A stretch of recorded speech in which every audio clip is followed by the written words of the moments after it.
Good morning mga idol.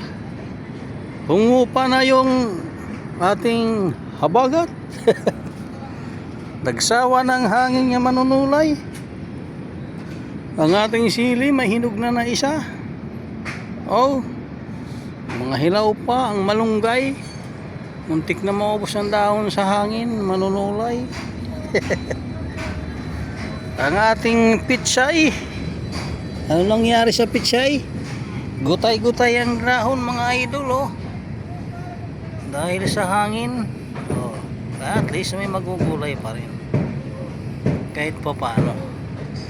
Maraming salamat po sa inyong panonood. Nandito na tayo sa 33 floor sa SEEDS Mandaluyong City. Sa mga kayo naroon lagi mag-ingat. Anong masasabi mo, Lolo? Basta radyo, bumbo apo, bumbo.